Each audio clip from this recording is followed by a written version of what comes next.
Ah, vous êtes bien foutu de ma gueule, là. Hein, quand je pense que vous m'avez dit que vous connaissez pas bien le dossier. J'ai peut-être un peu Vous exagéré. êtes un fou de merde, hein, qui a envie d'avoir son quart d'heure de gloire. Et qui se dit que lui aussi, ce serait pas mal de se faire perdre un tapis. Vous n'avez pas tant d'importance à mes yeux. Vous me demandez où en est le dossier. Je ne fais que répondre à vos questions. Le fait que vous soyez là, voyez-vous, m'inciterait à penser que vous n'êtes pas étranger à toute cette affaire. Et vous croyez que vous me faites peur?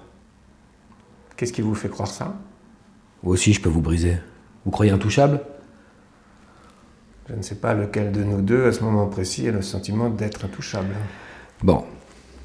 On est deux personnes raisonnables, vous et moi. De mon point de vue, c'est une certitude. Vous savez ce qu'on va faire? Je vais sortir de ce bureau et puis on va faire comme si on s'était jamais vu. Voilà.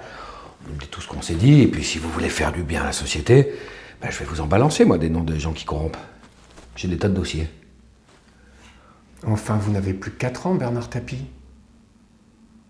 Vous croyez que vous venez ici, on papote, et après avoir effacé l'ardoise, je vais noter les noms de vos petits copains qui ont fait des bêtises dans la cour de récréation? Vous êtes dans le bureau d'un procureur de la République.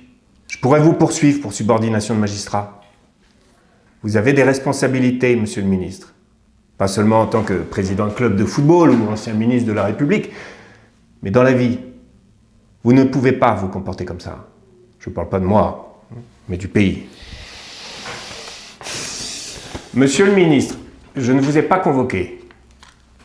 Mais à partir du moment où vous avez franchi cette porte, c'est moi qui décide si vous êtes autorisé à partir. D'accord ?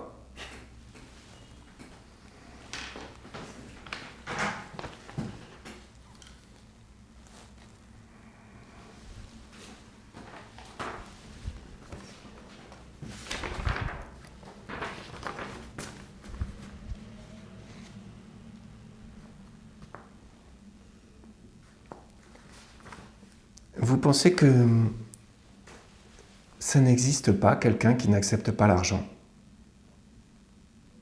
Vous croyez que si on amène une valise de cash, n'importe quel être humain est prêt à sacrifier son honneur, ses valeurs, son honnêteté? Mais il y a des hommes qui ne sont pas comme ça. Et parmi ces hommes, il y a Jacques Glassman. Alors, puisque vous tenez absolument à le croire, je vous rappelle qu'il vous a dit qu'il l'avait accepté avant de se rétracter. Et pourquoi, d'après vous? La pression des camarades, de l'entraîneur, du club? Bah, il ment, je vous dis. Mais oui, il ment. Christophe Robert aussi ment. D'ailleurs, l'argent que nous avons trouvé chez sa tante est sans doute de la fausse monnaie.